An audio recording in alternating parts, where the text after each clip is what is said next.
Warning. The following episode contains subject matter and scenes that some viewers may find upsetting, disturbing, or unnerving. Please note, viewer discretion is advised at all times. Sit back and enjoy. I am probably the loneliest person in the world because I have nothing I care for, and I can't make any friends to have any kind of a relationship, so I've lost everything. I've lost everything I ever cared for, everything I ever wanted. It's down the toilet. Since there is no love in my life, I must have something to replace it, so I replace it with hate. Constant hate. Constantly reminded to hate. What's that do for you? Keeps my left foot going in front of my right foot. Is that all you've got left is hate? That's all I've got left. Everything that I ever cared for is gone. Everything I ever liked is gone. Everything that meant anything to me is gone. So hate. That's all you started with, too. Then I've come full circle. It's time for me to die.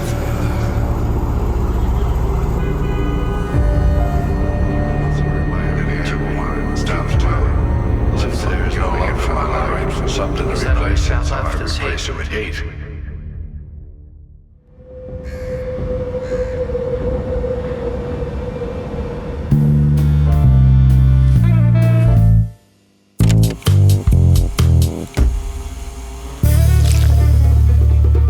Hello and welcome to I Could Murder a Podcast. We are back again with a fresh new case. Benjamin Carter, how are you doing today? Tom Norris, very well. Back in the flow, here on the main channel again. Episode after episode. We've got 10 more after this. Good things. But yeah, so really good actually. Yeah, really good. Good things. Talking about death and murders. Well, yeah. Shootings probably. poison. Ben, before we start, looks like you're soaring like an eagle today. You want to talk us through your outfit, please? Well above the mountains as well. I don't know Well if that's above them. quite there. Yeah, well above. We're back with our good friends Gulligarms, and they are renewing the rivalry. The codes are kill Ben and kill Tom, right? When you fill in the code at the end of it, you can kill one of us. Ben was killed a lot more than me last series, so Thanks for the therefore support. therefore he won. Thank you. So yeah, if you head over to gullygarms.com and use the code KillBen or KillTom, you get 30% off. Already low, great prices for great vintage wear. I'm wearing a tracky top Speedway. I thought, we're kind of going a bit of a gangstery way today. I've been watching the Sopranos. I've been watching Sopranos lately, and it very much fits the kind of look and feel of them, so I thought I'd wear this for today's case. Yeah. Producer Dan, how are you doing? Very good, thanks. I'm feeling fit, although I haven't started running yet, so... Oh, You're feeling fit? Horrible cough. But no, good, very good, very good. Got the old channel in the background here. There you Please go. subscribe to our YouTube channel, Ooh. everybody. There We you need go. it.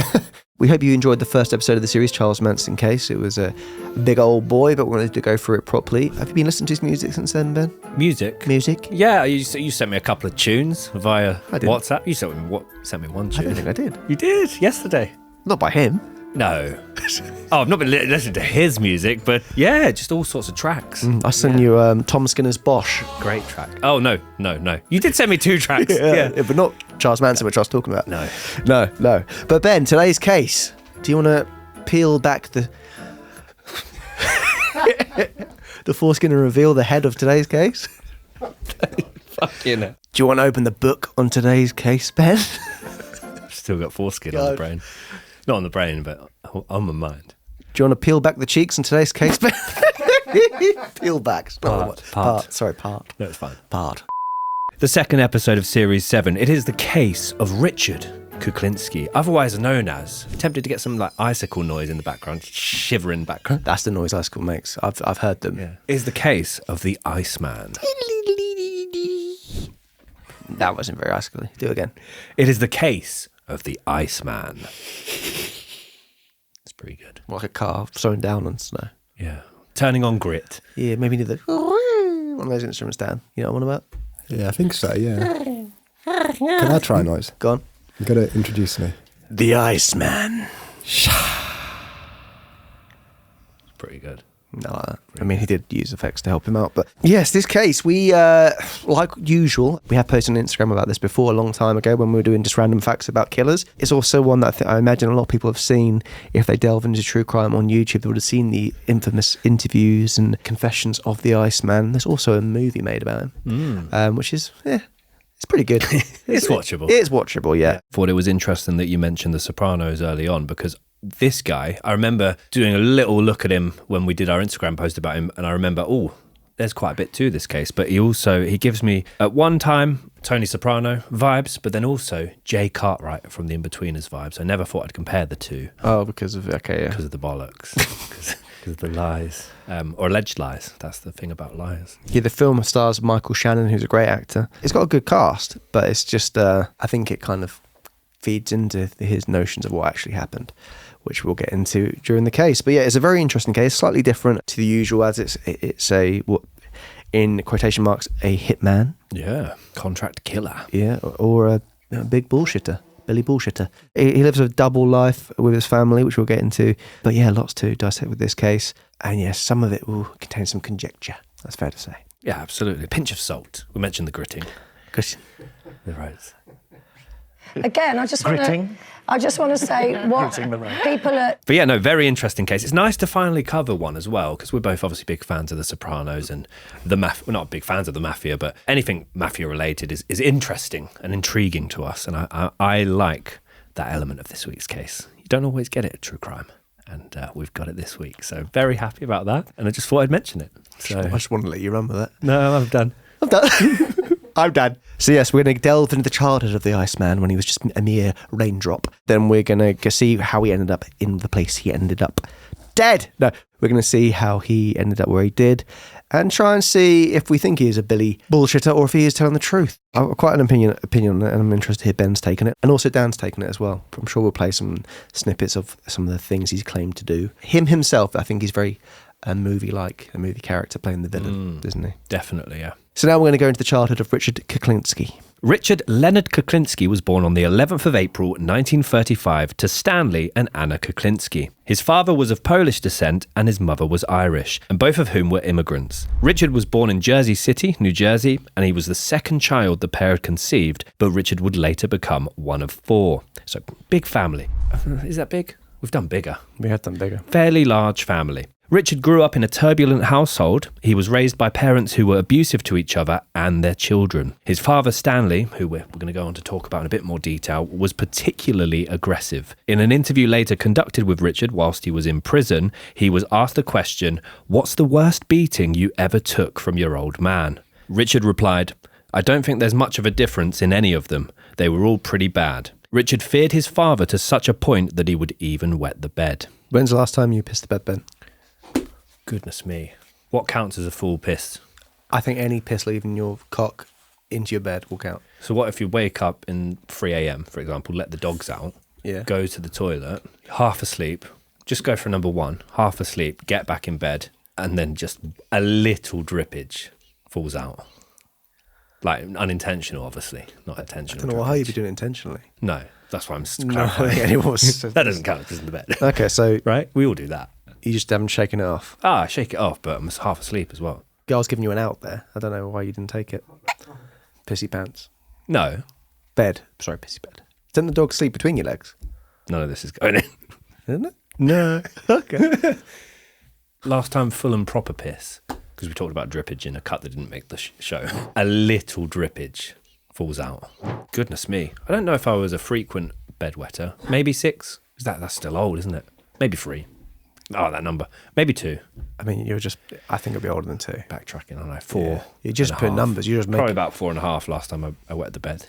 So yes, Richard has experienced already quite a traumatic childhood. Richard even admitted that if I could have, I probably would have killed him, which is quite the thing to say about your own dad. His father was an alcoholic and a loudmouthed man. The latter trait deeply irritated Richard. It would go on to help decide who he would kill in his later life. A loudmouthed man. It's not. I think it's just someone eating loudly, like Dan, producer Dan does. He does do He's that. known for eating loudly. I think it just means people just run their mouth a lot, Yeah. making bold claims. Obnoxious people. Richard's mother was no saint despite her devout Catholic lifestyle. Richard told the same interviewer how his mother was cancer. She would destroy everybody. Anna also had an aggressive side. She would abuse her children and even attempted to murder her husband with a kitchen knife on one occasion. Not a happy home life. Quite a family. Stanley worked at the railroads with Anna working at the meat packing factory. Didn't you used to take deliveries around the back of the meat? part of the job. I don't get why you I know. You always sign it in off. front of my family. The family did not have a lot of financial security, and so Richard would wear tattered clothing, which would result in him getting bullied. He was also subjected to racist remarks daily because of his Polish descent. Although they didn't love each other, Stanley and Anna could not divorce. Being a practicing Catholic, his mother would not bring such a shame onto her family. Very interesting and unhappy environment there with the family as well. The bullying got so bad at one point they called him Skinny Iced Kuklinski. Pardon? Skinny Iced Kuklinski, because he was little and in Iceman. I didn't get the skinny ice bit. Skinny Iced Latte. I mean, that's... Yeah. If you're going to school wearing the tattoos, go just like, what this? All Saints. They'll be like, oh, fair enough. Distressed clothing. Talked about All Saints last week. I don't know. I'm selling things on Depop. Some All Saints stuff are on there, so that's probably why it's on the brain. Yeah. Really good deals. Once if you just put a little fucking nozzle 89 Depop. Everything must go. Guess I can go. So Richard was raised following his mother's faith. He was sent to a Catholic school where the fear of God was beaten into him. Metal rulers and Bibles were used as weaponry rather than school equipment. Richard was dyslexic, and so he would struggle to read. The nuns did not understand this issue at the time, and as a result, he would be beaten for his inability to read. But we're having none of it. Oh. He made a mockery of the reading system. Reading system. His mother believed religion was the only way her children would make upright citizens. It has been reported that his mother was assaulted by a priest when she was a child, resulting in her strict belief in faith. I don't know if that completely adds up. Yeah, I mean, you would have thought that would make you move away from the church. But... Fear the church. I mean, I guess you don't know what the priest would have said to her. It might have been along the lines of, because she'd done something against God, that happened. I'm completely speculating here. But yeah, it's very bizarre. Richard was an altar boy at his mother's church, much to his disgust. He would be forced to sing the hymns about love when he was surrounded by so much hate. In later life, Richard would tell of one particular story where he let a man pray for 30 minutes before he killed him. To Richard, the fact that God did not save the man from being shot proved his theory that God did not exist. If he did, he would not allow such a murder to occur. In 1941, Richard's 6-year-old brother Florian is killed at the hands of his father. Florian was beaten to death by his father, Stanley. Shockingly, the parents claim that a fall down the stairs had resulted in their son's death. People believe them. They take him to the hospital, but he would subsequently die as a result of his injuries. So that's absolutely shocking. A father beats his 6-year-old son to death and lies about it to everyone. The family just continue with their life as if nothing had happened and it was a tragic accident. I mean, that's only the start of it. It gets so much worse. But so imagine being in your own house, your father's beaten your brother to death, and then your mother has kind of corroborated the fact that it was an accident, and things just move on as normal. Like we've discussed many a time, I guess the mother would be terrified in this situation as well.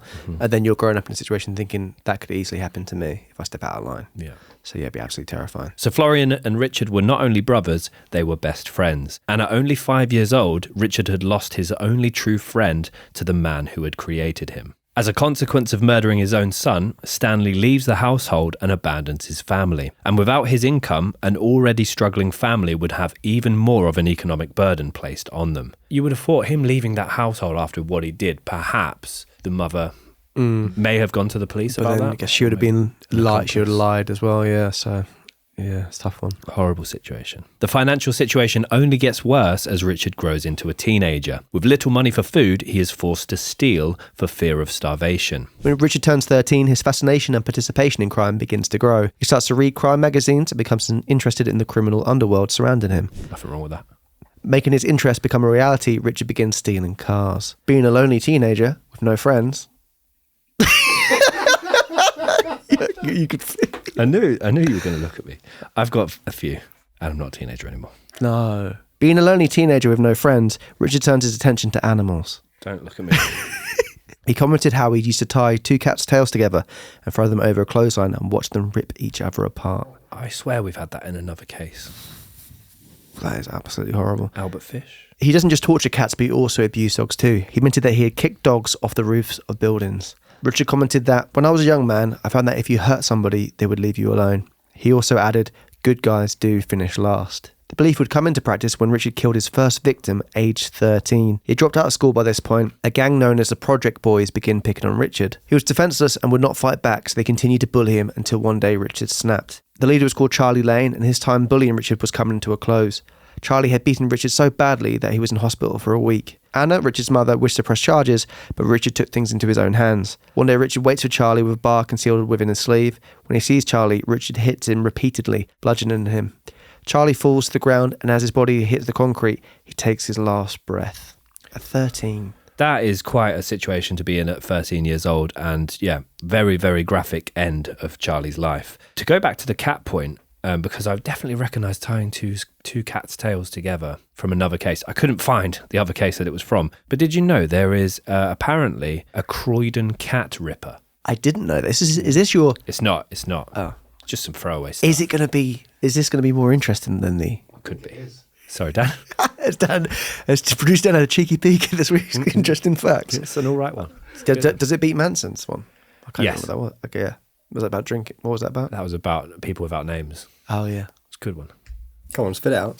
That was it. Yeah. Oh, yeah. There's a cat. I thought you were going to there's a give cat. me more information. Oh, I can give you more. Leaves you wanting more. So the Croydon Cat Ripper is a name given to a hypothetical individual to have alleged to have killed, dismembered and decapitated more than 400 cats at the start of 2014 in Croydon. I South vaguely London. recall all of this. Yeah, that is horrific.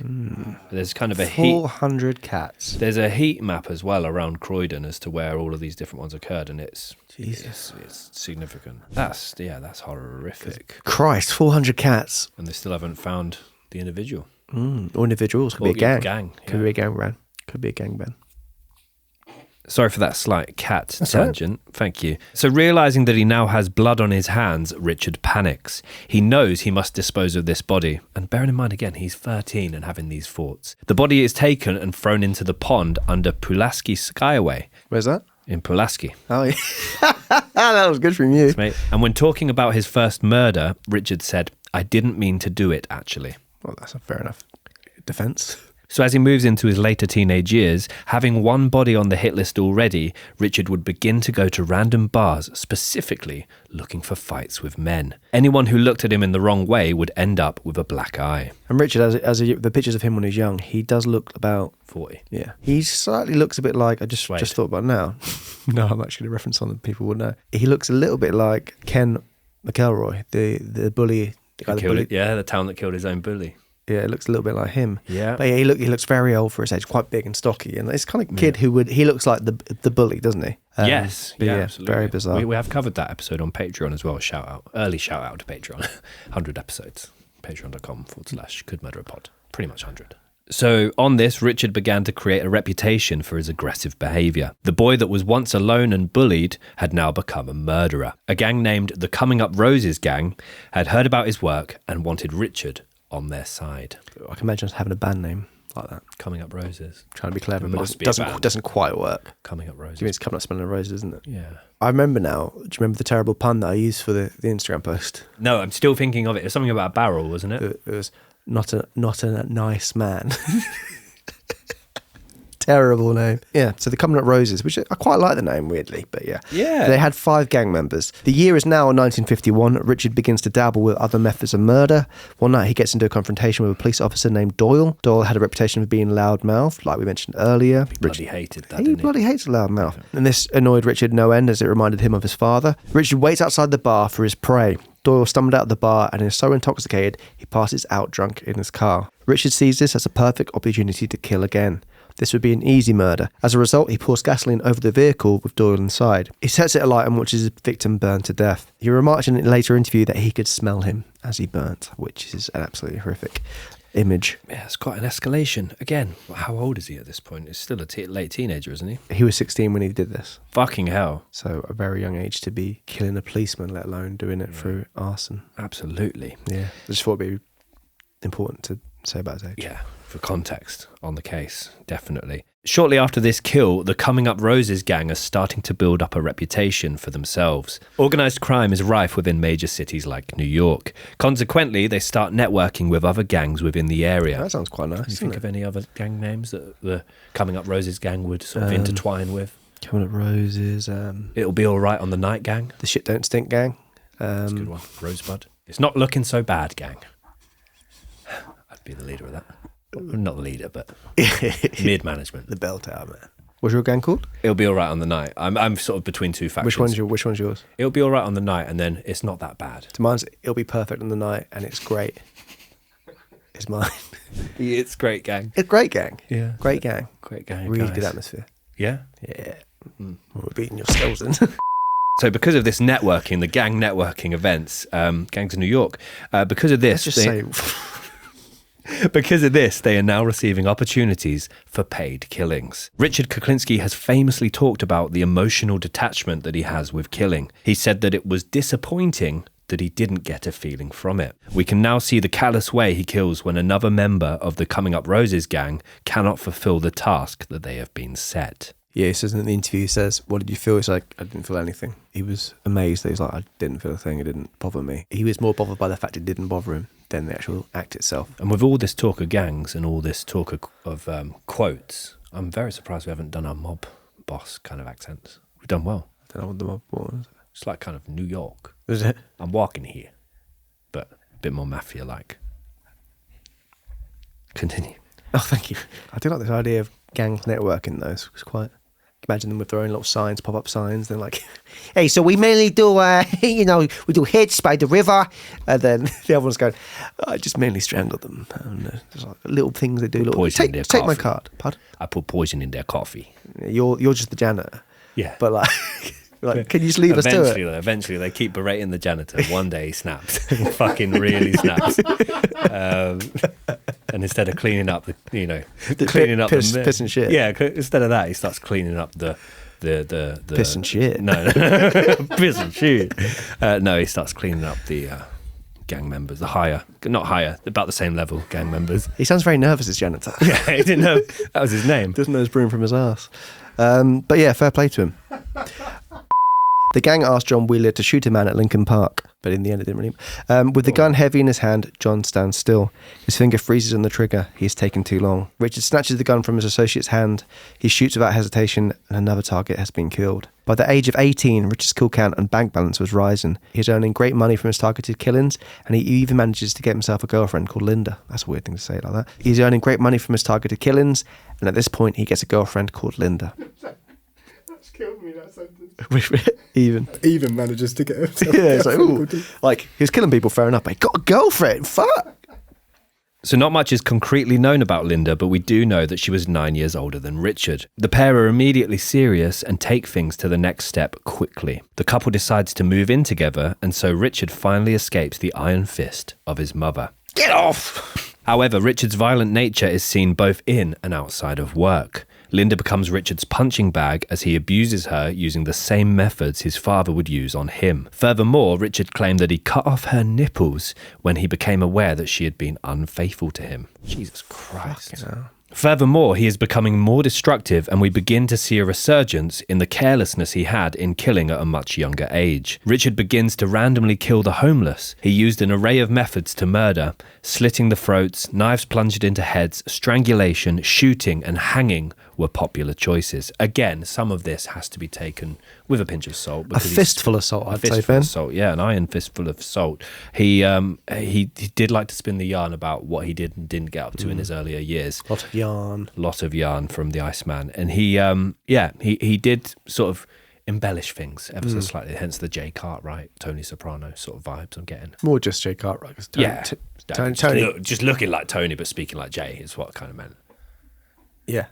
Because of the lack of coherence between each murder, the police do not think that is the work of one individual. As a result, the police draw the conclusion that the homeless are beginning to attack each other. So an investigation is never conducted. Richard is never suspected of these slayings. So that's the classic police thinking it's the lower part of society, we're not going to look into it. Oh, the homeless are killing each other. If anything, it's getting rid of them. And but I guess as well, because he's using a range of different techniques, they're not seeing that trend either. Yeah, because the lack of coherence between each murder. Yeah. I should listen more. Yeah, no, that's fine. It's fine, it's tough. During this time, Richard is approached by two members from another group. They tell him how two members from the Coming Up Roses, John Wheeler and Jack Robrowski, conned their gang during a game of Mafia poker, and subsequently they must pay. So don't be conning people in Mafia poker, especially with gang members. This game would prove to be deadly, as when John Wheeler and Jack Robrowski allegedly took money from the gang, the only fair punishment was death. Richard was made aware of the altercation and told to take out not only his companions but his two closest friends. Shockingly, Richard accepts this deal. Richard shoots his 2 friends. Once again, he's losing someone who's closest to him, but this time it is in his own hands. Richard's world comes to a halt when his girlfriend Linda falls pregnant. Richard feels upset at a time when he should be feeling happy. He does not love this woman, but he has to accept the accountability for his actions. Consequently, the two get married, and shortly afterwards, Richard Jr. is born. This was followed by another pregnancy, which resulted in a baby named David. Richard is now a father, but he does not feel an attachment towards his sons. Is there a big pattern here with people who go on to commit these heinous crimes tend to name the son after themselves? We have seen it a lot, haven't we? Charles Manson had 2 people named after him. Richard's got his first son's name after him. I know it is a thing anyway to do that, to carry on the family name, so to speak, but a lot of juniors knocking about. There are, yeah. Again, he's following in his own father's footsteps in that he doesn't show or display any initial attachment towards his sons. Things then go from bad to worse in Richard's eyes. His boss is sent to prison, and subsequently, his workflow begins to dry up. With no designated kills, but still thirsty for murder, Richard thinks about who he can kill next. His gang connections are not designating him any work. He's looking for someone to kill next. And not busy, not very active hitman. I don't know how busy they are. More of a sit man at that time. Yeah, thinking this is it, man. As we were researching this episode, I did do a lot more thinking about, typical lives of hitmen and hit women, just what they get up to. But this part is not something I thought about, is what is a busy hitman? One a month, one a week? Well, a day? I think you have to kind of, you're going to be tracking them for a while, seeing their movements. So it's probably going to take, if you want to do it, and get away with it. I imagine it, especially nowadays, Ben, when it's a lot more surveillance around. Yeah. I don't know. Is this a lead into the interesting facts? No, but it's interesting that you said nowadays, because that takes me perfectly to it. Well, there you go. Play the jingle. Ben Carter's interesting facts. Interesting facts. I don't know. Interesting facts. Now, obviously, last week, maybe a swing and a miss, but I want to see what this week. There was a few swings last week. Few misses. But I'm interested to see what you've come up with this week. So I think you're going to come back with vengeance. I'm looking forward to it. Thank you positive, so much. mental. I feel good about that. Thank you. So I knew I wouldn't be able to get 100% real-time accurate data for this one. But one thing I did immediately ponder when researching this case is how many active hitmen or contract killers are there at any given moment? Fascinating. But you wouldn't. It'd be hard to get concrete information. And I suppose one of the key elements to being a successful hitman is not being known. Yeah.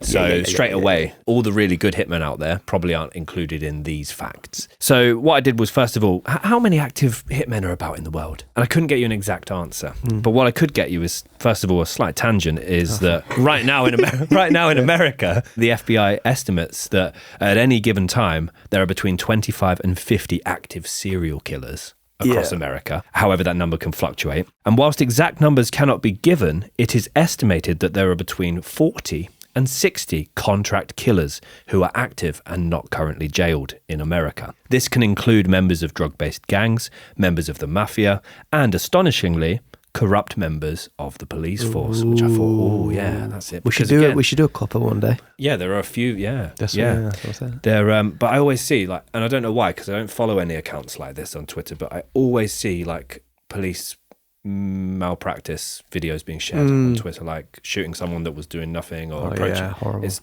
grim to see. So in the United States and England, then I thought, well, we talked about the Iceman making his money, making his fortune, wanting to be busy. I thought, okay, well, what does the salary look like for a hitman? Yeah, I thought that was interesting. So in America and England, contract killers usually are small-time criminals wanting to work their way up, as we've seen with Richard. Contracts may pay between a few £100s up to £25,000. However, the FBI and London police combined investigate fewer than 100 contract killings per year on average. So there's not as many about. That's still quite a lot, though.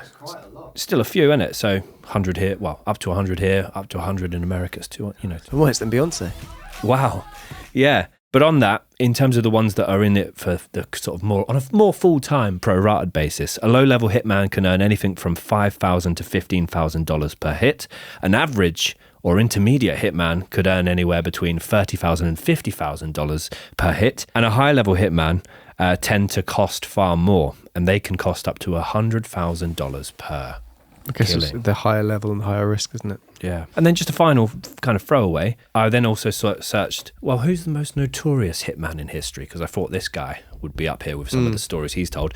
And number 1 is Julio Santana, a notorious Brazilian hitman. And the reason why he's considered to be the most deadly hitman in history is because he has been proved to have killed 492 people officially. Jesus. And he's claimed to have killed more than 500 unofficially. I mean, it's only 8 more. Well, the interesting reason for that is apparently he stopped counting at 492.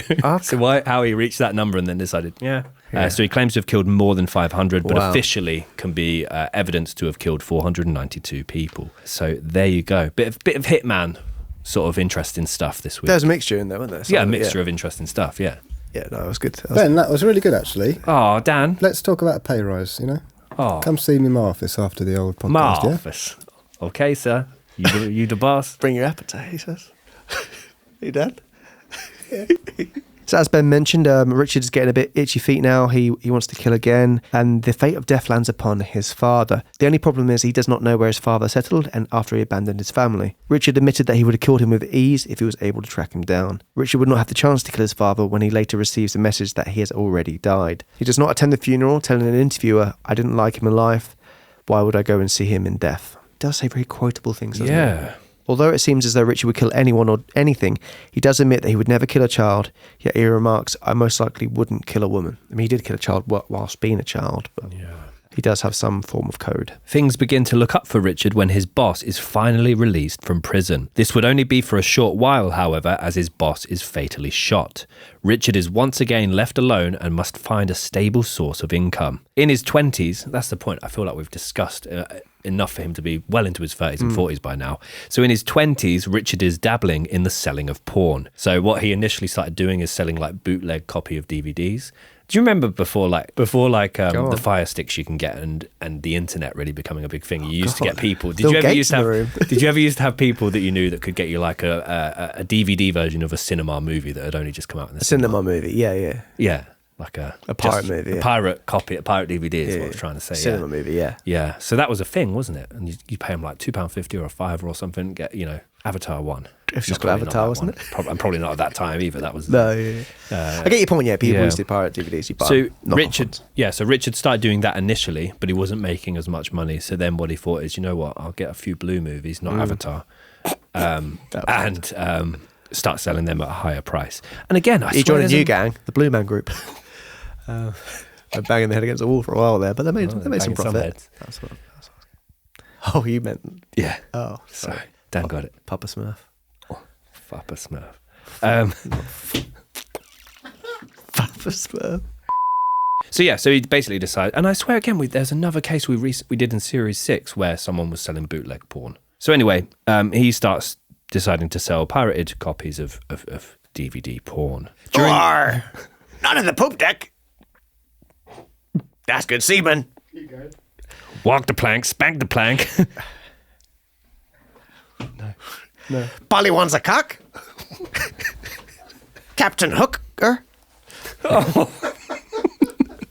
Around this same time, Richard owes Tony Aguirre money, and this is where Richard meets crime lord Roy DeMeo. Roy was part of the Mafia family and was not a man to be messed with. DeMeo violently demands that the money that Richard owes is paid back to them immediately. It is not just DeMeo involved in this altercation. So DeMeo is a very high-ranking member of this gang, and as such, he has an army of hitmen that are slowly enclosing in on Richard. And despite only being able to see the barrel of a gun in every direction he looks, Richard stands still. It is as if he has accepted his fate. So as a result of the gang closing in on Richard, they begin to attack him. Richard is knocked to the ground, and the 6'5", 300-pound man is being pummeled by fists and feet. He takes the beating, and this actually earns the respect of Roy. Richard is knocked unconscious, and because he has taken the beating, he has shown Roy his mental resilience. As a result, when Richard later wakes up, the two become associates, and Richard starts working for Roy.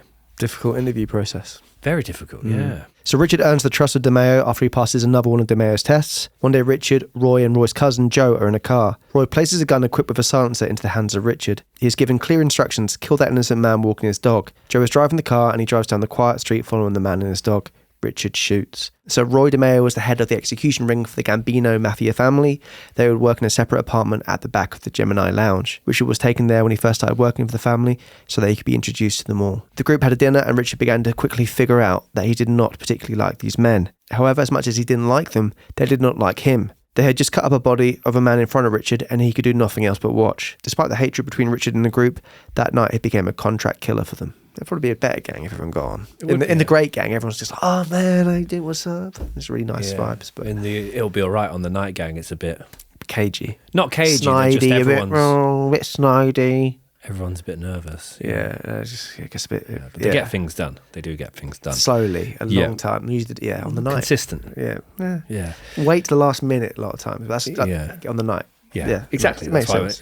Exactly. Don't question the name then. Takes a lot longer though. Yeah, because of it. Yeah. But it'll be all right in the night. Yeah. So not only does Richard become a contract killer for the Gambino family, he also begins working for a trucking company named Swift Lines. What's on your jacket? Speedway, Swift. Different one, yeah. Different brand. A few blocks down the road. So at this trucking company, Richard would go on to meet his second wife-to-be, and that's Barbara Peditri. Barbara was a secretary at the company, and although there were efforts to keep the pair away from each other, I think people started to notice they were sort of gravitating towards one another, really flirting away. And he was doing the trucks and she was doing the secretary stuff. And one minute he was trucking, the next minute he was...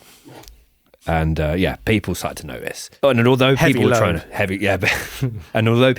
kind of get in the way and stop things from happening, Barbara would later go on to accept the offer of a date with Richard, with the Iceman. But how do you break the ice, man? Barbara was only 18 when the pair met, and Richard was even fired from the company as a preventative measure to limit the time they spent with each other. Like Romeo and Juliet, isn't it? It is a bit, yeah. A few families involved as well. 5. People knew something was off about him, but they couldn't quite work it out. He was 26 at the time of their meeting. So Linda, his current wife, who he's still married to, 9 years older, and Barbara, let me do some quick maths, 8 years his junior. Very quick maths for me.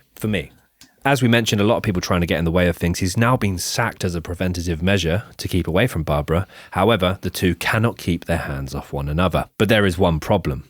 Richard is still legally married to Linda. And although he is being considerate and romantic, as described by Barbara, she cannot date a married man. Barbara is infuriated by the fact that her boyfriend has a wife. She makes her frustrations known to Richard, and because of his devotion to her, he decides to divorce Linda. Not quite the divorce extent, but Tony Soprano vibes. Because he was a gumar. Yeah. Which is a girlfriend for people who are in the gangs, which is a common thing. Yeah. It wouldn't work that way usually because you'd stick to your wife, not leave her for... loyalty. Yes, and not really the same. Although things start well, the relationship between Barbara and Richard quickly goes downhill. Barbara begins to feel claustrophobic. She's spending all her time with him and realises she isn't seeing her family and friends anymore. This is when she suggests to Richard that they should start seeing other people. We all know those friends who start seeing people, then you never see them again. And when you do, it's just maybe at a wedding, you just literally have small talk. You're like, oh, do you even know what job they have? And you used to be really close. It's quite sad. She didn't want to end up like that. Barbara knew it was dangerous to ask him this. Richard was angry in a way Barbara had not seen him before. Richard pulled out a knife he carried on him at all times and stabs her in the ribs so quickly she did not feel the blade pierce her skin. Richard shouts threats and abuse at his girlfriend. He becomes extremely possessive and tells her that if she makes another remark like that or leaves him, he will kill anybody she has ever loved. Being too scared to leave, Barbara stays in Richard's clutches. So it's gone from them being hands all over each other, madly in love, quite the fairy tale, to now she's been intimidated to stay with him and being stabbed by him. So it got very dark very quickly. When interviewed about this, Richard admitted, "There's nothing I haven't done and nothing she hasn't put up with. I'm not proud about it. It's the way it is." So on their relationship from this moment onwards, it would become kind of the norm for violence and aggression to be a part of their world. And it has been reported that Barbara had to watch as Richard regularly threw fits and punches. He even once threw a table out of a window during one fight. Either a really small table or a massive window. Yeah. We don't actually know which. Yeah. Tables have finally turned. Barbara commented that the man she loved and feared had two personalities. She said, "There were two Richards, and I never knew who would be walking in the door. The good Richard or the bad Richard." Two Richards, eh? Good dick or the bad dick. Looking back at the relationship, Richard commented, "I found something that I couldn't control." He went on to describe it as a love-hate relationship. He did deeply love her, but when he was angry, all he saw was red. It was like a bull and a matador. Nevertheless, the couple continues to develop their relationship and Barbara falls pregnant. Yet this pregnancy would result in miscarriage as a consequence of Richard's abuse. So one night, Richard caught Barbara smoking, and as a result of this, he locked her outside in the cold, which would unfortunately result in a miscarriage. And unfortunately, this wouldn't be the only pregnancy that would result in a miscarriage. Richard and Barbara are married in 1961. This was a quick marriage as Richard threatened to kill Barbara's family if she did not marry him. Jesus, I shouldn't be smiling. Do you think he went down on one knee and said that? Fucking hell. That's insane. Soon afterwards, they conceived once again, but ultimately this pregnancy and a third one would result in a miscarriage. He beat those babies out of me, Barbara remarked, being reminded how the third miscarriage came at 5 months pregnant. Richard beat his wife so badly that she went on to have a premature labour, and their son was born without a heartbeat. It's very hideous. dark. Yeah, the pair would go on to have 3 children in the end. Merrick Kuklinski would be born in March 1964, Kristen would be born in 1965, and Dwayne would be born in 1969. Merrick, Dwayne and Kristen. The same year that his second child, Kristen, is born, Richard begins working for a film lab in Manhattan. He develops his skills and trains to become a technician. He cannot keep his criminal past concealed, though, as he begins to make bootleg porn movies. At the same time of bootlegging porn films, he also begins to develop Disney films, so he's expanding his market further. Richard has a close run-in with the law when he is arrested for cashing in a fraudulent check. During his arrest, Richard is photographed and fingerprinted. Although he is released shortly after, the charges are only dropped because he paid back the money he owed. This would be the only time he was arrested before his indefinite arrest later on. Although this copy-making of porn is illegal, this does come from a good place. His firstborn Merrick was born with a kidney condition, and the money that Richard was making from a side job was paying for her medical bills. She fell gravely ill shortly after she was born, and during this time, Richard stayed up with her every night until she was better. This is quite a difference to how his first sons were raised. Richard and his daughter Merrick did have a close relationship. He would often take her to the local park to feed the ducks, and whilst they were bonding, he would unleash all his woes onto her. He told her that if he did kill Barbara one day, he would have to kill the rest of the family. But you, Merrick, you'd be the hardest to kill. Jesus Christ. It's like you can imagine like Fat Tony as a joke in The Simpsons. Yeah. Him saying that. But that is, wow. Feeding the ducks as well, so she's young at that age. You're feeding the ducks now, but you could be sleeping with the fishes later. Although he was close to his daughter, she and her siblings saw the punches their own father threw at their mother. One altercation escalated to such a height that he broke his wife's nose and ribs. The children witnessed this whole ordeal, and they feared that the father would do to them in the way Richard feared what Stanley would do to him. So yeah, this very much mirroring his father's actions here. Despite the fact that he refused to physically hit his children, they would still face severe punishments when they did wrong in his eyes. One day, his loving daughter Merrick arrives home past her curfew, and as a punishment, Richard brutally murders her own dog in front of her. Richard said, "I've never felt sorry for anything I've done other than hurt my family." Richard knew he was causing them physical and emotional damage, just like his father had caused him. Yet he could not tame the aggressive nature inside him. That is quite a punishment for being late. So you might be questioning how no one suspects this man when he has such an imposing and violent nature. But we must remember that his own wife did not think he was capable of murder and did not know the extent of his criminal activities. To his extended family and his neighbours, Richard was a successful businessman. Richard was a prominent member of his community, and he would send his children to the best schools in the area. He would host weekly summer barbecues and did not stand out as having traits that would make people cautious of him. Big Sopranos vibes. Literally a barbecue, and he's a gangster. And good schools in the area. Richard was earning around 4 to 5 figures for each kill he was making for the Mafia, and this would pay for anything his wife and children could desire. Big money coming into the family, probably a nice house. Richard is not the only Kuklinski to have a criminal history. In 1970, his brother Joseph rapes an innocent 12-year-old girl. This is before he then throws her body and her dog off the roof of a 5-story building. Richard detested his brother for such actions. He did not understand how he could do such a horrific thing to such a young life. Yet as much as he hated his brother, when asked about his actions, he replied with a comment that would suggest it was inevitable that they would both venture into a life of crime. Richard said, "We come from the same father." So now we are into the mid-1970s and Richard is rolling in money. He is successfully completing 4 or more contract killings a month. So to answer your question, Ben, Yeah. 1 a week. Pretty much. Barbara spoke of the family's wealth, saying, "Once I shopped at Bloomingdale's, we had a pool, I had the best of everything. I had a cleaner and a housekeeper I wanted for nothing. If I wanted it, Richard saw that I got it." So yeah, living the high life here. It is now the summer of 1979 and Richard takes the family on the road trip of a lifetime. He takes his wife and children to Florida. The group had a lovely time and even spent time fishing before they headed to Disney World. Things had become tense with the marriage between Barbara and Richard, as he is spending so much time travelling from one place to another for what she thinks is illegal work. This holiday allows for the couple to rekindle and for Richard to spend proper time with his children. Away from his family, one of Richard's favourite methods of murder was cyanide, as it was easy to administer and would lead to symptoms of a heart attack. This meant he could be certain that he wouldn't be caught, and the forensic analysis would only pick up the drug if it was specifically looked for under investigation. I'm sure we'll get into it in more detail later on, but he would say he could just walk past someone in the pub and spray it on them, like look as if he spilled some drink on them, or he could drug a drink, or he could even mention once about putting it into a hamburger. Yeah. Because when he would splashed it onto their clothes by accident, it would seep through their clothes onto their skin, and then it would seep into their bloodstream. So as Richard was hosting weekly barbecues, his victims were taking their last breaths. Richard may have developed this method of murder from Robert Pronge. Robert and Richard met one day at a New Jersey motel where the pair unknowingly tried to kill the same man. It's cute, quite meat cute. Meat cute, isn't it? Yeah. Yeah. That's what I was trying to say. And at the barbecues, it was a meat cute. Cut. Robert was an Army Special Forces veteran who was now prowling the streets in an ice cream truck, which he would use to stalk his victims without being suspected. Kuklinski said Robert was extremely crazy. He'd go into these neighborhoods and sell ice cream to the kids and then maybe kill one of their fathers. Yeah. Robert learned how to freeze his victims from Richard, and Richard learned how to use cyanide more effectively from Robert. It was a codependent relationship. Richard claimed that he later shot Robert after he talked about killing his own family. And although Robert was shot twice in the chest in one of his ice cream trucks in the August of 1984, people have theorized that this was not in fact the work of Richard Kuklinski. So Richard Kuklinski is a cold-hearted murderer. As Robert J. Carroll put it, Richard Kuklinski is not a serial killer. He's not a drug-crazed wild man running with a machine gun. He's not a person driven out for perverse sexual desires. He doesn't drink, he doesn't gamble. As he later comments, he's nothing more than a predator. I think he does fall under serial killer as well. Another one of Richard Kuklinski's infamous murders involved rats. Richard alleged that he attacked a man with a taser gun, and when he was unable to move, he tied the man's hands and feet together, debilitating him. Then Richard drove the man to Bucks County and found a park which had a cave.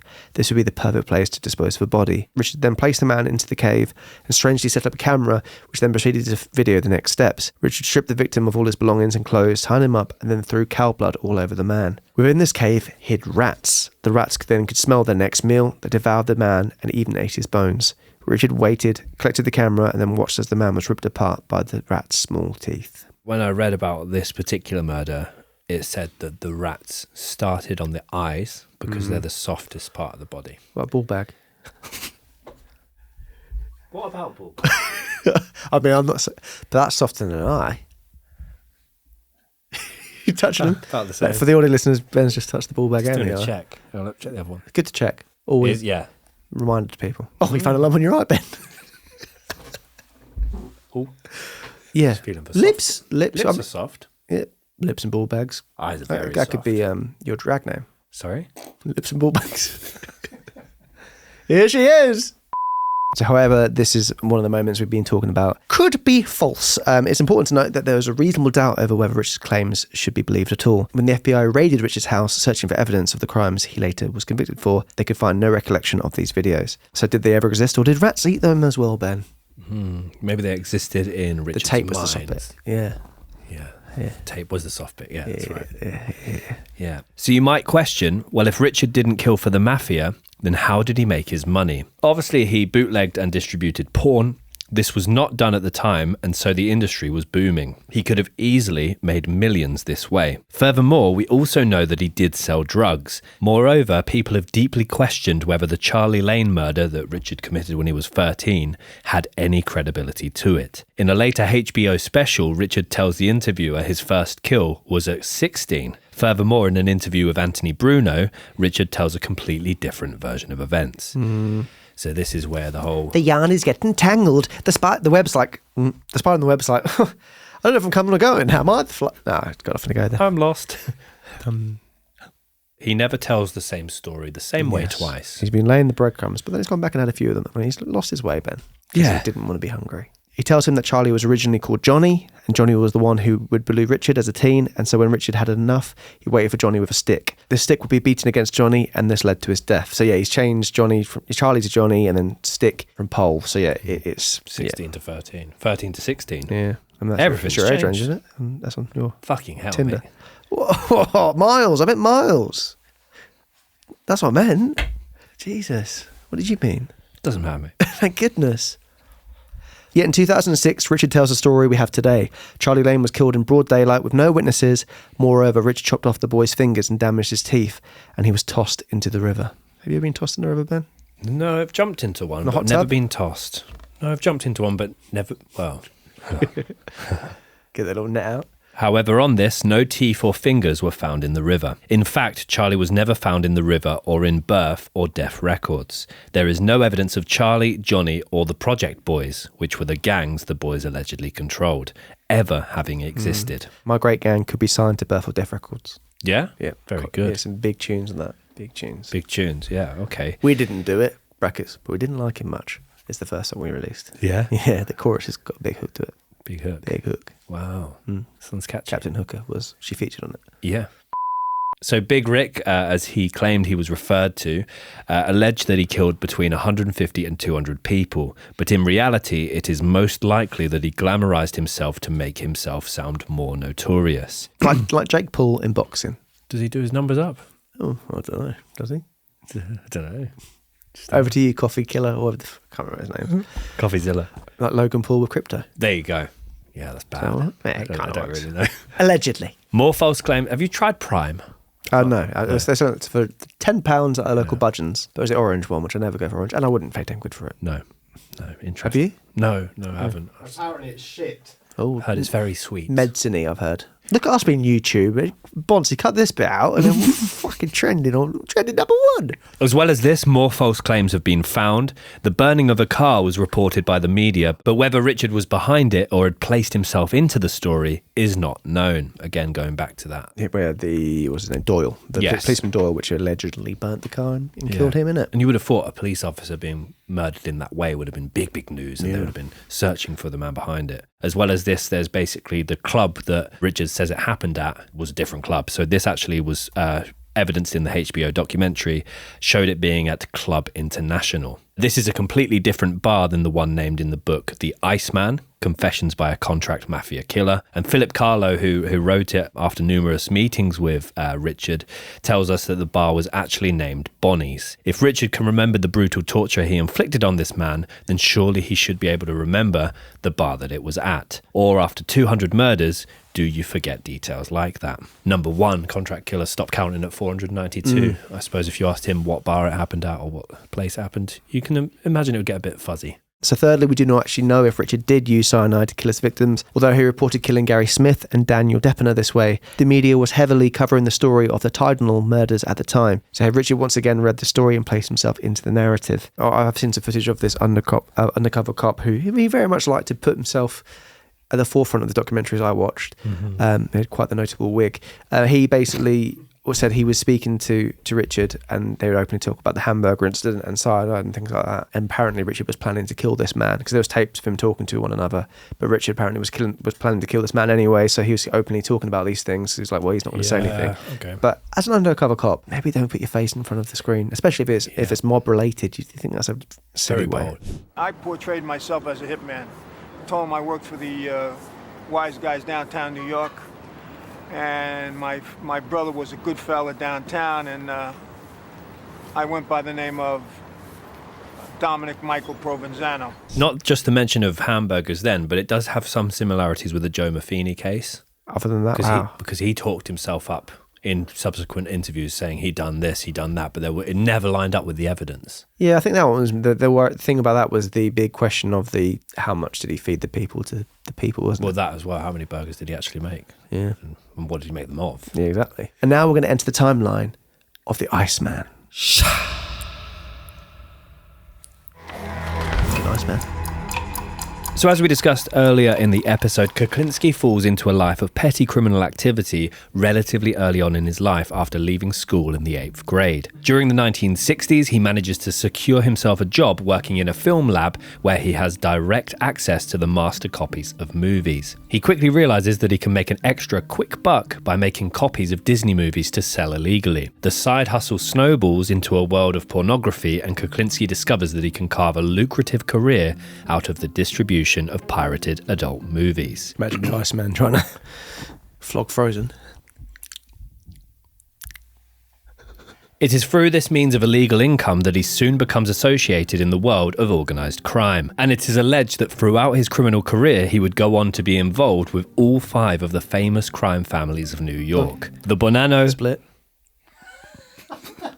the Bonanno, Lucchese, Genovese, Colombo, and Gambino families. Apparently the Gambino ones are a bit childish.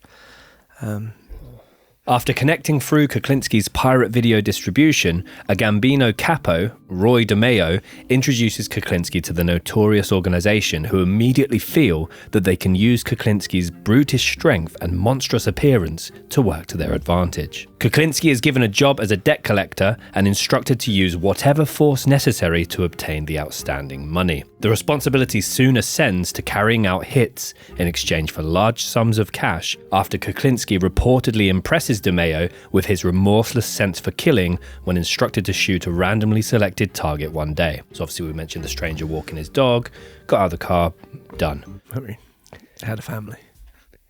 Rest in peace, the man and his dog. The dog was alright. I don't think so. Went on to be in Beethoven.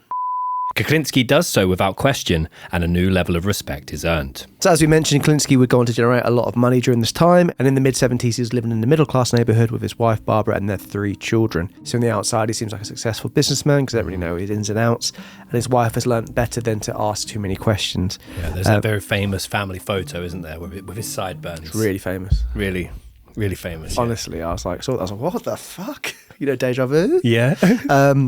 His wife in an interview was saying if he was to leave the dinner halfway during dinner or at 2 a.m, she would just say, see you later, and not ask any questions about where he's going, because she knew it was she didn't know exactly what was going on, I believe, but she knew not to ask too many questions. So from the outside looking in, Kuklinski looked like he was living the American dream, shaking off the stigma of his immigrant parents and growing up in poverty to become a successful businessman, husband and father. Richard would go on to admit later on in interviews that he wanted to do the best for his family and provide for them. It also becomes quite the Jekyll and Hyde existence, and he never allows his criminal life to cross the doorstep into his home. He portrays one way of life to onlookers, yet hides the dark truth in the shadows. He is quoted as saying, "I wanted one life, but I had to have another life." It's quite a wordsmith. Yeah, but he does say in this interview a lot, he's like, if I had the choice. It's like, you have the choice a few times in this, and you've just gone, no, I want the money. Kuklinski becomes so good at shielding the truth from his family that he even goes as far as to carry out an ordered hit on one Christmas Eve. After receiving a call which instructs him to go and collect a bad debt, Kuklinski sets out to complete the task. Once the business is taken care of, he returns home and continues putting his children's toys together in time for Christmas, demonstrating just how cold he really was. When he was asked about that particular one, and they said, like, what were you thinking when you came back to your kids? And he was like, I just wanted to put the wagon together. I just wanted to get that damn wagon finished. So it was just showing how much it didn't bother him or care about it whatsoever. Cold as ice. Yeah, it just demonstrates how ice cold he really was. So when he got home that evening as well, it was already on the news, and he said that was the first time he learned that it was a mob-related hit, because they said it was mob-related. He was like, that's the first time I realised I was related to the mob, which I think it was a bit tongue-in-cheek. Again, him just saying things for notoriety. Murder becomes a way of life for Richard, and he refuses to take anything less than 5 figures in cash for a hit. He claims to have killed so many people that he winds up forgetting the total figure, and he alleges to have murdered anywhere between 100 and 250 people over the course of his killing career. So frequent are the hits that he often fails to recall the victims' names. However, there are some that continue to stick out in his mind, and whilst giving an interview later in life, he recalls details of a particular man who he felt he probably did treat a little unfairly. Kuklinski mentions how the man was begging for his life, and Kuklinski agreed to grant him an extra half an hour of time. We mentioned that a bit earlier, didn't we, about some of the religious themes that run through his life, and this is one in particular he looks back on, I think, with a bit of guilt. The terms and conditions being that he could have half an hour to pray to God, and if God could come down and change the circumstance of the situation, then he would be free to go. But God, of course, didn't show up, and the circumstances did not change. On this murder, Kuklinski states, "That wasn't too nice. That's one thing I shouldn't have done, that one. I shouldn't have done it that way." Although the majority of his killings he claims to not remember, there are a few in fact that he does, and these were the crimes that would eventually bring around the Iceman's downfall. By the mid-80s, Richard is well and truly known in the eyes of the law, especially after a police informant links Kuklinski to a burglary gang that he has been running on top of his murderous side hustle. Further investigations by the police uncover Kuklinski as being linked to a handful of unresolved murder cases, and as a result, set about assembling a specialised task force aptly named Operation Iceman. Operation Iceman freezes your drinks in 5 seconds flat. It's like Dr. Frost. It's much fun. He makes drinks for everybody. Dedicated in bringing Richard Kuklinski down. They wanted to melt the Iceman. They did indeed. Could they do it? They four could. Pardon? They four could. Sure, but for the ice melts. Oh. Undercover agent Dominic Polifroni is given the task of befriending the deadly killer in 1985 with the hopes of obtaining crucially damning information from him. This is the guy I was talking about with the slightly sketchy-looking wig. The wig man. System. Yeah, the wig man. The wig man, yeah. Over the course of 18 months, Polifroni manages to convince Kuklinski that he too runs in the same bad guy circles. I think he was with the All Right on the Night boys. He was, yeah. Yeah, he was a bit wishy-washy and yeah. They were fine with that. Very accepting. So he's in the same sort of bad guy circles as him, and he even manages to build up a level of friendship with the gigantic murderer. Gigantic. He was a big boy. All right, mate. Oh, fuck yeah. His objective, of course, is to only ever gather enough incriminating evidence to put the Iceman away behind bars for good. So far, the police have only managed to gather circumstantial evidence relating to Kuklinski's involvement in various murders. Ben, circumstantial evidence, just if someone doesn't know what it is. Sure. Can you please fill it in? Circumstantial. So I imagine if, let's say, a big murder happened. Yeah, big one by a gigantic killer. So let's just say that a gigantic murder happened at your local Subway, and it was a local Subway that you happen to go to quite often. Right. And police were sort of mentioning, in light of this murder, oh yeah, that guy Tom, he does go to that Subway a lot, and also he does some strange things in the dark. That's very loose, though, isn't it? Circumstantial. Yeah, but I think it has to be... What does Google say? It says, evidence that does not directly prove a fact in dispute, but allows the fact finder to draw a reasonable idea about the existence or non-existence of a fact based on the evidence. Yours words may be loose. Yeah. Yeah.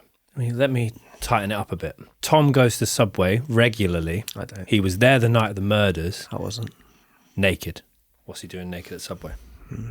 Yeah, so circumstantial, yeah, it's kind of very, very loose. It won't really stand up in the court of law. Nice one. Thank you so much. So in this case, obviously, the evidence is only circumstantial. Polifroni needs to get something concrete in order to have him convicted. And during the year and a half that the two men were in contact, Polifroni manages to gain Kuklinski's trust and get him to open up about various crimes and murders he has committed. Polifroni admits to having been terrified that an ex was constantly on his own back, but he felt he had to keep up the charade in order to get the job done. There's like tapes of them talking to one another.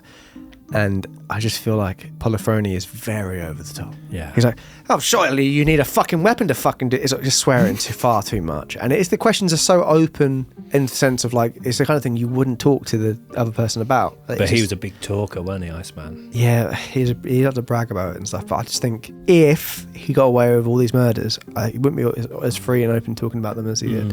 It just seems so like staged the way he was talking. Yeah. But is it like one of those versions where someone plays really, really dumb in order to extract more information? Yeah, there's just this like, there's no way that could have happened. Should you use some iron to fucking get rid of these bodies? You can leave a fucking mess. He's like, well, then Kuklinski's like, I'm not gonna. It won't be. It'll be neat. It won't be unnecessarily messy, kind of thing. But he's quite controlled with how he's talking, Kuklinski. Yeah. But yeah, the guy seems a little like, far too full of beans. Polifroni. Polifroni, more like if he's undercover. Baloney. So Polifroni expertly manages to secure recordings of their conversations, as Tom mentioned, and it is as a result of these talks that Kuklinski divulges his love of using cyanide to poison his victims, as he claims it to work real quick and easy, and highlights that it's hard to detect too. He shares a story with Polifroni about a time he laced a target's hamburger with cyanide. As mentioned before, cyanide usually gets to work with speed, but in this particular case, the guy was apparently built like a goddamn ox. I said that very white. You are very white. Thank you. Pale. And he continues to eat his hamburger without any suspicion at all, until the poison finally hits him and bam, he's down. In order to play the part, Polifroni fakes laughter and amusement at the Iceman's anecdotes and cleverly probes him to divulge more. So, do you have any cheese in that hamburger? Kuklinski admits to being heavily involved with the Mafia and draws attention to the fact that they often ask him to make a statement with his killings. In one case, instructing him to place a dead canary in the mouth of one of his victims in order to send a warning to those associated with the victim. They hear gas. He suffered with gas. Another one apparently cut someone's tongue off and shoved it up their arse. So there's always that. Arse licker? Could be. But that'd be a reason to kill someone for being an arse licker. It depends who's after licking. By December of 1986, Polifrone has gathered enough evidence to guarantee a conviction. But first, a sting operation is set up. So they got the police back together and they... Fucking hell. Stinging the police, Dan. Tricking Kuklinski into thinking that he has a hit he wants carried out, Polifrone records Kuklinski discussing the ways to murder the fictitious target. On the 17th of December 1986, after agreeing to the terms of the deal, Kuklinski drives home unaware that the police are setting up roadblocks around his home and laying in a wait to arrest him. So yeah, there's footage of this and pictures of this, and there's so many policemen. How many? So many, I think. Well, he says 37. That's so many. That is so many, isn't it? Yeah. Probably could be doing other stuff. Need 37 people? Yeah, he's a big guy, but not that big. Gigantic murderer. Upon arriving home, Kuklinski and his wife Barbara decide to head out for the day, but upon getting into the car, the police pounce on him, dragging him out of the vehicle and tackling him to the ground in an attempt to handcuff the beast of a man. Barbara looks shell-shocked, screaming to know what this is all about. She too is placed in handcuffs as a policeman aggressively places his foot on her back and calmly informs her that her husband is a murderer. It's an interesting fact, Barbara was also arrested at the same time, apparently on the grounds of disorderly conduct because she was making such a fuss during her husband's arrest. You can imagine her kicking off if she doesn't know what's going on. She was also charged on possession of a firearm as there was a handgun in the car, of which she was considered a passenger of at the time. But surely she has some suspicions. Like we said, she doesn't ask questions, Ben. No, but she makes a fuss. Yeah, you get a need on the back. I'm going to make a fuss. Get the fuck off me, go! Oh, yeah, she makes a fuss because 37 policemen turning up. You expected a nice day shopping with your husband. Yeah. He's probably promised you some, this fixing the boiler he's been putting off all this time, and then next thing you know... You're in the slammer. You're in the slammer. Yeah. You're serving porridge. Yeah. British for being in prison. Kuklinski is taken into police custody and placed under arrest for his involvement in the following 5 murders. The same day as his arrest, Kuklinski is brought in front of a judge to determine the basis of his arrest and to suggest denying him bail. He is aged 51. Upon his arrest and arrival to his same-day court appearance, Kuklinski tells waiting reporters that this is unwarranted, unnecessary. These guys watch too many movies. Unnecessary. These guys watch too many movies. But after his bail is set at $2 million, then his tune soon changes, and he eventually admits to his involvement in all 5 of the murders he has been accused of. So, considering he said 150 to 200. He's the first 5 that they've nailed him on. Apparently, the police also concluded that he would be the last person that saw these people alive, and that was the kind of thing. They had like a map of where their bodies were laid, and they're like, this all makes sense. He was the last person to see them. So we start off with victim number 1, George Malaband. In early February of 1980, the body of George Malaband was discovered stuffed into a 55-gallon drum barrel. The 2 men had arranged to meet in New Jersey on January 31st, 1980, apparently under the circumstances of an organised deal relating to pirated pornographic videotapes. Malaband had been carrying $27,000 in cash in exchange for the videos. There must be good videos. That's a lot of money. Yeah, it's a lot of money. Could have been a lot of videos. Kuklinski shot the unsuspecting Malaband and stuffed his body into a barrel before walking away with the money. Isn't there a photo of him with the barrel? There's a story about him sitting on the barrel and having lunch, I believe, or like he'd lean against the barrels and talk to people very openly kind of thing. He was quite smug about his barrel tactics. A bit Snowtowny. A little bit Snowtowny. A little bit Snowtowny. Snowtown like the present. The second victim was Louis Mazgay. On July 1st of 1981, Louis Mazgay was last seen on his way to a videotape deal that had been set up with Kuklinski. Louis had hidden an estimated sum of $95,000 worth of cash within the door of the vehicle he was driving. What kind of vehicle do you think it is, Benno? Yeah, no, it's probably a van. Cashback doesn't work. What's the big door that opens up like that? A Lamborghini. It probably needs to be slimline for that feature, that mechanism. His partially decomposed body was discovered a couple of years later in September of 1983. He had been shot in the head, execution style, and then been wrapped up in plastic sheets and bound by rope. What roused suspicion of the coroner was that upon investigation of the corpse, ice particles were discovered. Dun, dun, dun. The body had not yet fully thawed out, and this immediately alerted police to the fact that this body must have been frozen in an attempt to cover up the real date of death. Kuklinski admitted to keeping Mazgay's body in the industrial freezer of one of the warehouses he had leased for storage purposes. So yeah, he'd kept this body frozen in a freezer for 2 years. In the current climate, cost of living, energy bills. Yeah, I mean, he had lots of money. He did. And all the money in the car, not to mention the car door money. This particular murder earned him the nickname he was so well associated with, the Iceman. There you go. People get the nicknames from, usually that's their kind of calling card or... Yeah. I thought it was because he was so calm. No. Cool and calm. Cool and calm. Cool, calm and collected Iceman. But no, just use the freezer once. He liked popsicles. The third victim was Paul Hoffman. On April 29th, 1982, pharmacist Paul Hoffman arrives at one of the Iceman's warehouses, nervously excited about the business deal that they have arranged. Yeah, this is one of the ones that I heard on one of the documentaries I watched. Hoffman believes he is on his way there to illegally buy a prescription drug from the Iceman for the sum of $22,000. He knows that he could sell this particular drug on for a much higher price, making himself a tidy little profit. So the drug was to do with ulcers, mouth ulcers, Ben. Ouch. Yeah. Leaves a bad taste in the mouth. However, Kuklinski had other ideas. Upon the initial meeting, Hoffman shows that Iceman the bag of cash he's brought with him and then asks, okay, where's the merchandise? Where's the dice? Where's the dice? I brought your money, where's the merchandise? Kuklinski then grabs Hoffman, holds a gun under his chin and coldly replies, there is no merchandise. When one shot is fired in Hoffman's jaw, but unfortunately this alone doesn't kill him. He writhes and screams with agony, all while sputtering blood from his wounded mouth. So Kuklinski, with brute force, whacks Hoffman over the head, knocking him out and eventually killing him. He then stuffs the body into a 50-gallon drum and pockets the cash, just as he has done with many of his previous victims. He then decides to leave his barrel, this is a bit weird, he leaves his barrel hidden in plain sight, in order to ever know he's aroused suspicion at all. He frequents this adjoining cafe, Harry's, every day for the coming weeks. So it's literally just popped outside the back of this sandwich shop. He listens and watches to see whether there's any mention of the drum sitting outside on the street, and is relieved when no one ever mentions the thing. One day, the Iceman is curious to discover that the barrel is no longer there, yet no mention of a corpse being discovered is ever reported. To this day, Paul Hoffman's body has never been found.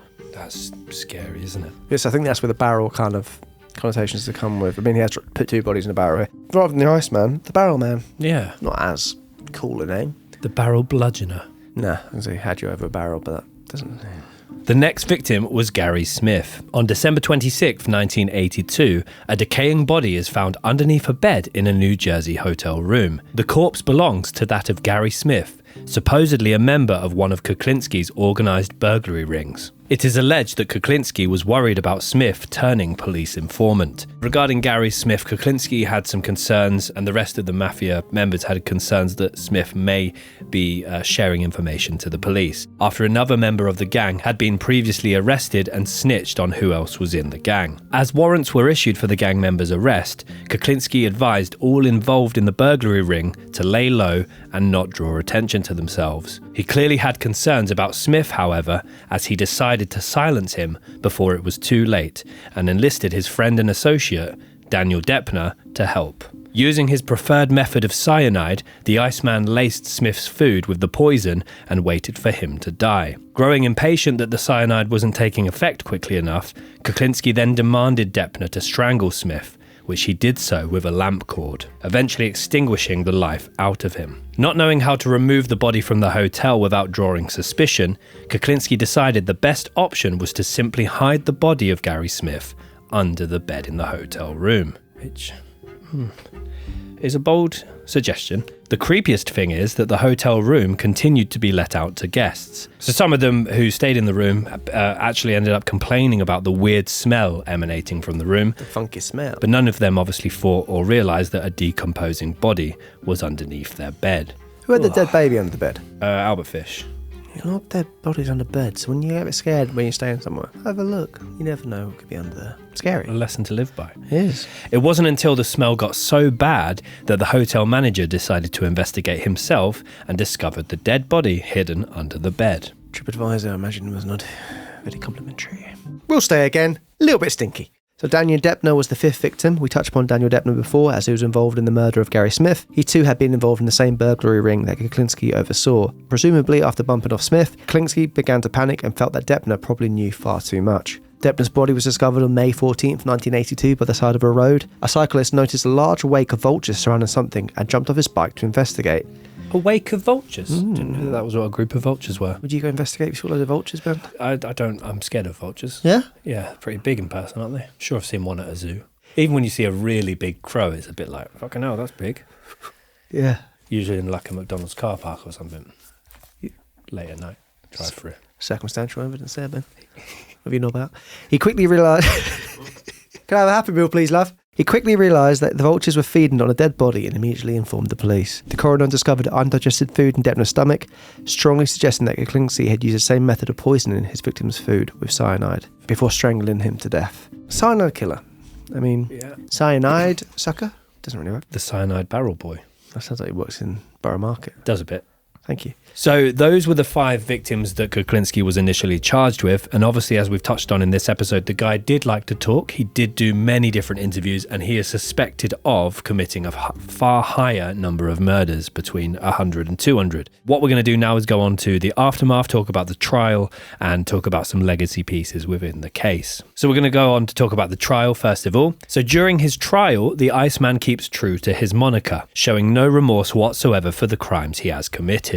He calmly describes the killings of each of the victims in what can only be described as a completely emotionless manner. He does, however, crack a smile for his old supposed friend, Special Agent Dominic Polifrone, who he warmly greets upon noticing him in the courtroom. Polifrone goes on to give testimony against Kuklinski, and it is his evidence gathered as part of his undercover work that helps to cement the Iceman's conviction. Yeah, there's footage of that in the courtroom where you see him turn around and smile to someone in the back, and apparently it was Polifrone. But in court, the Iceman greeted the undercover cop with a smile. Because he does play such a character, like we said in the interviews, there's lots of things online about the confession tapes of the Iceman when he's in prison getting interviewed, and he does very much play up to this role, and it's definitely worth a watch. But yeah, you see his little smile, his wry smile there, which is kind of like fair play to you kind of thing, which was quite interesting to see. In 1988, Richard Kuklinski is sentenced to multiple life sentences, making him only eligible for parole at the age of 111. In 2003, he also pleaded guilty to an additional murder, that of NYPD officer Peter Calabro, who Kuklinski claims was a hit ordered by a Mafia boss, Salvatore Gravano, otherwise known as Sammy the Bull. Kuklinski strangely gave details of this crime in one of his many interviews he conducted whilst in prison. Gravano's lawyers vehemently denied any involvement of the death of Peter Calabro, which occurred in 1980, and Kuklinski claims was carried out in the early hours one morning in the streets of New York. The Iceman claims to have shot Calabro to death. Richard Kuklinski spent the rest of his days in prison, but the previously incredibly private and secretive man was not shy at all when it came to divulging his murderous past. The multiple interviews carried out resulted in 3 televised series. The Iceman tapes, Conversations with a Killer, which Tom has just mentioned, which came out in 1992. The Iceman Confesses, Secrets of a Mafia Hitman, which came out in 2001. And The Iceman and the Psychiatrist, which came out in 2003. And I think the Psychiatrist one is broken down into like 7 or 8 parts on YouTube at the moment. But all of them are a fascinating watch and a fascinating insight into the mind of Richard Kuklinski. You have to take it with a pinch of salt, though, because he's very much, you see him stare to the camera a few times. Yeah, it's because as well, one thing he does, he has big pauses between he says stuff. He'll say, well, you know. And then he carries on. And it's like, well, I think if you're telling the truth, you end up speaking more kind of fluently and I don't know, more flow to it. Yeah, I just think, I feel like he's thinking as he speaks. I do that sometimes.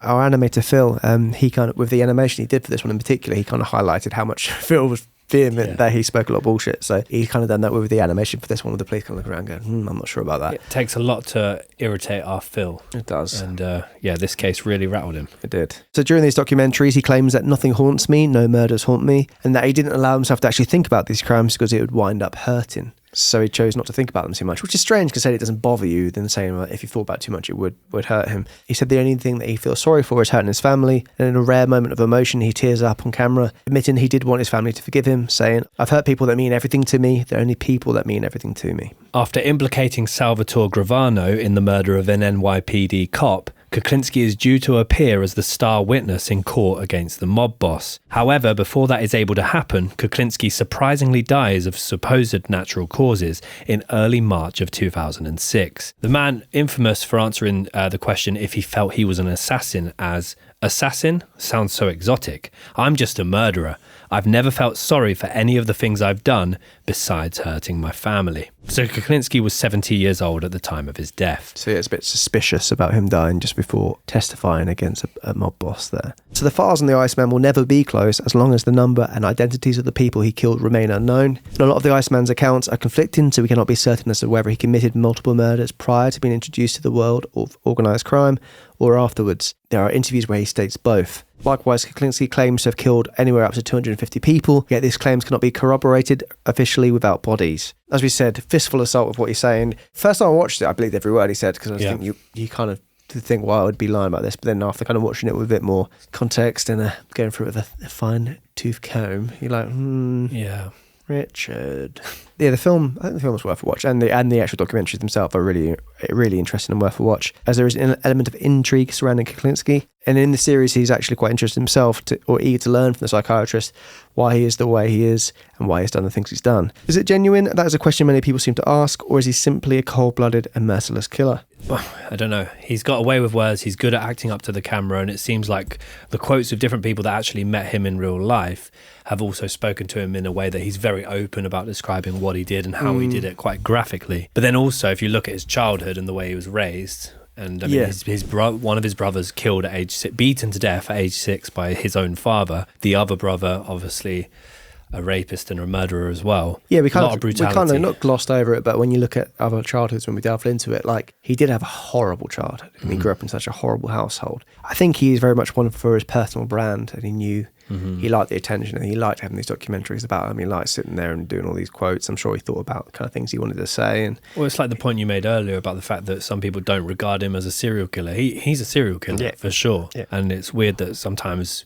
the idea of a hitman or a contract killer could be like glamorized slightly. As well as the HBO documentary series that we've previously mentioned, multiple biographical books have been written about the exploits of Richard Kuklinski, along with a 2012 film depiction of the notorious hitman. The film stars, as Tom mentioned earlier, Michael Shannon as Kuklinski. Really like Michael Shannon. Boardwalk Empire. And Winona Ryder plays Nocturnal Animals. And Winona Ryder plays his wife, Barbara. The film is aptly titled The Iceman and stars a number of other famous faces such as James Franco, Ray Liotta and Chris Evans. From Big Breakfast. And although Kuklinski's death was ruled as death by natural causes, the circumstances surrounding Kuklinski's timely death do raise some questions, especially as Kuklinski himself thought that he was being poisoned, allegedly telling this suspicion to a family member in the weeks building up to his death. It would make a lot of sense, wouldn't it? Yeah, get a bit of copper on the inside, bit of poison in his food, wouldn't be too hard to do with it. Cyanide in the burger, the old trick. Yeah, and he's big as an ox. It probably would have taken a little while to get him to pass away from that method, wouldn't it, Ben? Definitely. Really? So that is the case of the Iceman, Richard Kuklinski, and now we're going to go into some lookalikes, Benjamin. What does it look like? That looks a bit like that. So it looks a bit like this. Absolutely. So I despite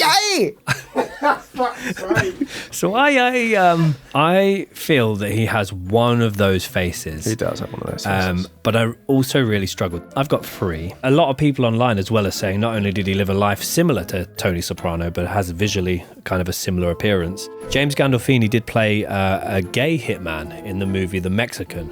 He was chasing after Brad Pitt and Julia Roberts. But I've not gone for James Gandolfini. I have gone. So why'd you mention it? Just thought it was worth a mention. A lot of people are talking about it, discussion, talk about it, and Gandolfini's amazing. My first lookalike, probably my weakest of the 3, I've gone for Kyle Gass of Tenacious D. You've used him before, haven't you? It's not crazy bad. It's not crazy bad, thank you very much. That's quite good, actually. Thanks, Dan. Fine. Getting better at this, boy. I am. Go for your next one, mate. I'm just finding mine. My second one, Brian Blessed. Feel like they could be cousins. No. Back to your normals now. I don't hate it. It's the nose. I don't hate it. No, he doesn't hate it, so that's fine. And I'll go with my final one, WCW wrestler, Kevin Sullivan. The eyes are good. Thank you. So I've got the eyes there and then the nose with Brian Blessed and then... You've done well this week, to be fair. Mate. I did ask for help from my parents. Oh, God. Stop asking for help. My dad said a fat Kiefer Sutherland, but I don't really see it. A little bit. So mine's a very particular era of the Iceman. So is this era?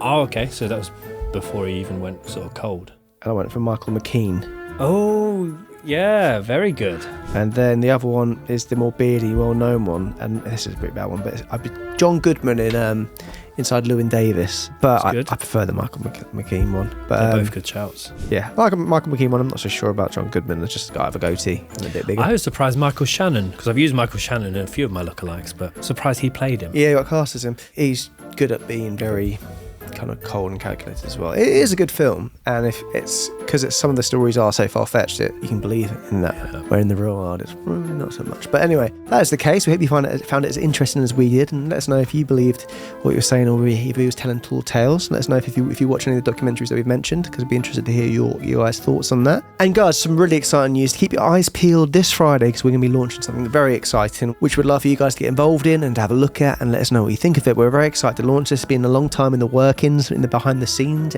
over here at Arcade Murderer Podcast, so keep an eye out for that. And yes, guys, like I mentioned last week, if you could email in hello@icmop.co.uk with some cult applications. We're looking for voicemails, we're looking for videos, just because we want to get guys involved with the episodes, and we think a bit of visual, a bit of audio will make it a bit more interesting. We kind of hear, how much you want to be in it, you got ideas. Get a bit more of a feel for you. Exactly. We're not just going to let any old person in, so if you could send that over to hello@icmop.co.uk, that'd be much appreciated, and you could feature on an upcoming episode. And thank you ever so much for all the people that have emailed in. We've been blown away by the number of applications for the cult. But yeah, video or audio applications would be next level in terms of being admitted into the cult. Or why not hit us up on this number below over on our WhatsApp and see if you'll be accepted into the cult of Icmap. And for the audio listeners, we'll put the number in the episode description for you. And if you just can't wait until next week's episode, which is a biggie, by the way, we've put kind of the Iceman in between two very, very, very big cases. Then we have got a Patreon page, which at the time of recording, we've got almost 100 episodes live over on there. So why not check out patreon.com/CoultMurdererPod. It really supports the channel, and we've got a cool little community over there. We've also got Instagram, Twitter, both at Could Murder a Pod. With Instagram in particular, be sure to follow us on there, because that will talk about the episodes that are coming up. We do episode announcements on the Friday before the Monday when they go live. And it's just a bloody nice place to see what we're up to. It is indeed. A big thank you once again to Gully Garms for dressing us this series. Lots of lovely garms to be wearing. And thank you again for all the Kill Bens out there. There is also a Kill Tom code. You can kill whoever you want off, and we appreciate the support greatly. Lots of vintage Freds, guys or girls. I think he works at Vintage Fred, doesn't he? Vintage, yeah, he does, yeah. Fred. Yeah. But yeah, festival season's just around the corner after all. Yeah, a few months away, but get stocked up now. Get in there quick. And we're also delighted to announce that we have two things running that we don't run, and it's just been from you guys, which we absolutely love and adore. We have a subreddit that we've learned that's how you say it, Icmap subreddit, where people post things and have a little chat about what we do, and it's lovely. We gaze over that occasionally and have a little chuckle to ourselves, and it's interesting to see what you guys think as well, so we love reading those. But also, Ben, the dream has come reality. We have a zero context or no context Instagram page being run, where they take little things that we've said, which sound absolutely baffling by themselves, but it's hilarious to see which clips are being picked and then put on there. And there's I think, a few on there currently, and bloody loving it. What is the handle for that one, Dan? The handle is ICMAP_out-of-context. Yes. On Instagram. We'll be sharing that on our Instagram as well, but why not go over there and support them, because we appreciate the effort gone in, and yes, we love to see it. You do love to see it. Bloody love to see it. Yeah. That about wraps us up for this week's episode. Thank you so much for all the support. Thank you. Oh, sorry. Thank me. Thank you so much for all the love, all of the new followers, new subscribers. If you're an audio listener, please feel free to give us a rating. If you're a video watcher, please leave a like and follow and subscribe and comment and all that good stuff. I'm out of my depth. And like we always say, we say this all the time. Keep doing what you're doing. Ooh. Don't throw animals off the top of a fifth-story building or floory building. Don't season your burgers with cyanide. No, don't piss the bed if you can help it. Unless you have dogs, you have to take them in the middle of the night. Yeah, small bladders. So yeah, but it's not shaking off enough. Living in the foreskin. Okay? Wow, that's a lot of piss detail. Thanks, guys. See you next week. Two-pip. Hope everybody had a brilliant Christmas and New Year. We have a lot of big things in store for 2023. What can people expect? Intimidation. Oh, Charles Manson, that's the wrong one.